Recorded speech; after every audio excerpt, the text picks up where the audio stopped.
You are incredible. So you've gotten through the Toyota hose, Yes. right?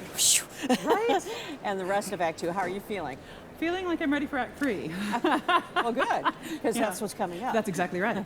Now, we talk a lot about how difficult this role is, but she's also wonderful to perform.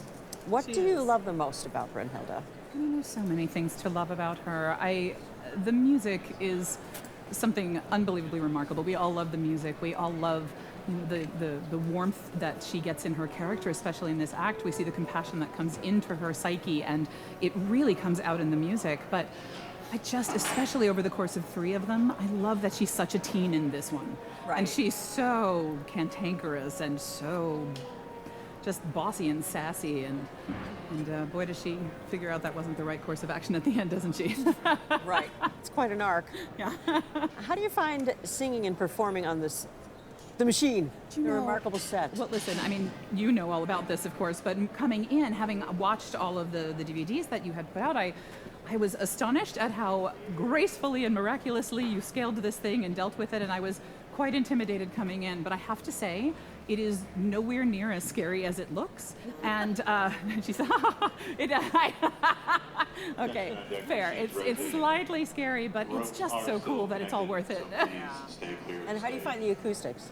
Surprisingly great, actually. You know, the funny thing is that a lot of the time the machine ends up in a configuration that it's almost like a band shell. So it just bounces everything right out into the house. So you can really whisper on this set. Did you find? I did, yeah, absolutely. Especially when you get to the third act. Absolutely and when right. You're, as you'll all find out, when you're laying on the floor, that sound just goes Right out. right out. Earlier in your career, you sang a lot of Mozart and Handel. Did you ever imagine that you would end up singing the biggest soprano roles of all? No, not at that time, you know.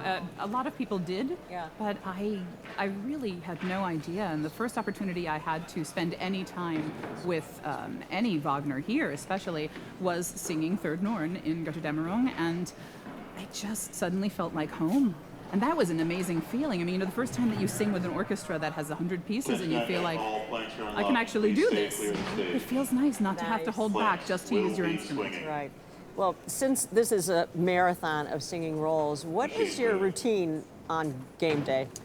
Do you know, I can't even say that there is a routine on game day. I try to get a good meal in. I try to get here very What was the early. meal? The meal. Here's the laugh. My kids will laugh at me when they hear this. I always have the same thing. I have a crisp bread with some butter and a hard-boiled egg on it. Isn't that exciting? That's it? And coffee. A lot of coffee. So much coffee. Oh my gosh. You better go eat something, Oh, girlfriend. I'm going to. Yeah. I have reservations. Don't worry. Okay. Christine, congratulations. Thank you so much. Toy, toy, toy for the rest. Thanks so much. I have to do a shout out to my daughters who are sitting through 5 hours of this. Maggie, Charlie, just watching in Paramus, New Jersey. I love you, and please watch what happens when you don't listen to your father in Act 3. Ooh, ooh, ooh. Thank you. It's lovely Warning, to chat with you. warning, warning, you too, sweetheart. Take care. Bye. Bye.